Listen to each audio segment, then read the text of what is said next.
خدا کے لوگوں، چھٹا کلمہ،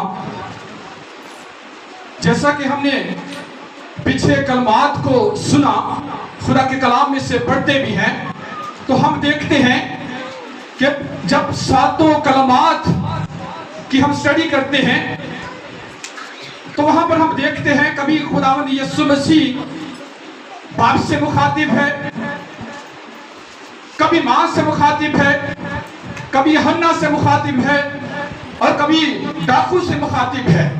لیکن یہ کلمہ جسے فتح مندی کا کلمہ کہتے ہیں، اس میں ہم دیکھتے ہیں کہ بظاہر وہ کسی سے مخاطب نہیں،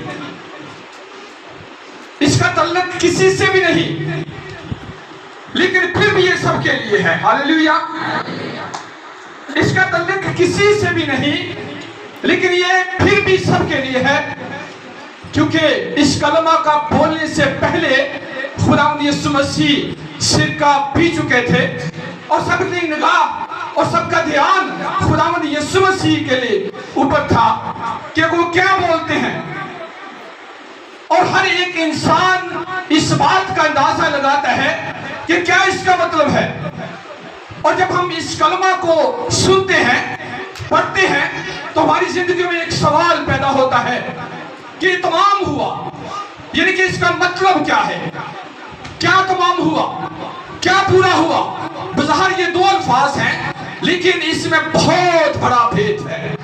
جب ہم افسیوں کی کلیسیا کے نام پہلے خط کے اندر اس کی نامی آیت کو جب ہم پڑھتے ہیں تو وہاں لکھا ہے کہ خدا نے اپنی مرضی کے بھید کو ہم پر ظاہر کیا، جو اس نے ابتدا سے ٹھہرا چکا تھا۔ یہ ایک ٹھہرایا ہوا منصوبہ تھا کہ خدا انسان کو نجات دینے کو ہے۔ جب ہم دیکھتے ہیں تو ہم اس بات سے واقف ہیں کہ یہ سارا نظام آدم سے شروع ہوتا ہے۔ لکھا ہے کہ ایک آدمی کے سبب سے گناہ دنیا میں آیا، اور گناہ کے سبب سے موت آئی، اور موت سب آدمیوں میں پھیل گئی۔ پھر ہم دیکھتے ہیں کہ خدا نے کہا میں انسان کو نجات دوں گا۔ یہ خدا کی مرضی کا بھید ہے، جس کو ہم انجیل مقدس کے اندر کھلتے ہوئے دیکھتے ہیں۔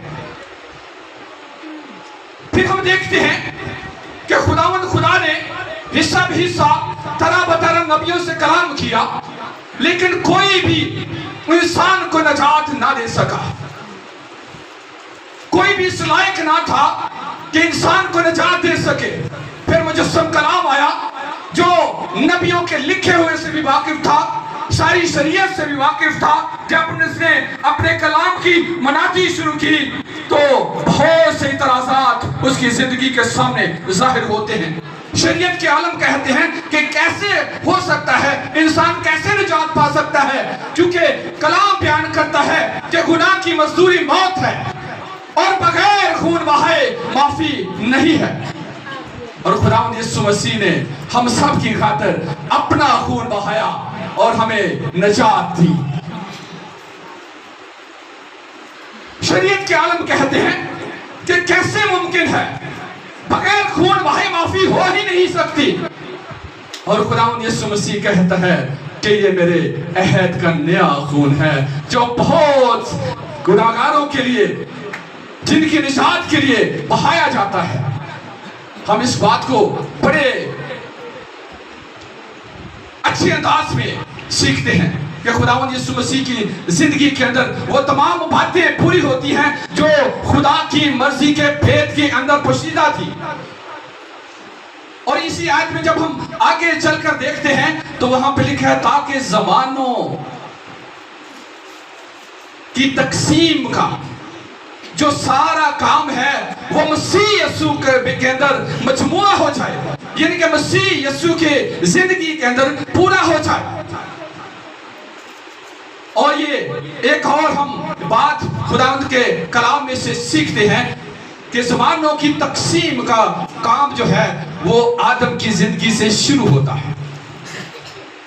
آدم کو جب خدا نے بنایا تو باغ عدن کے اندر رکھا تو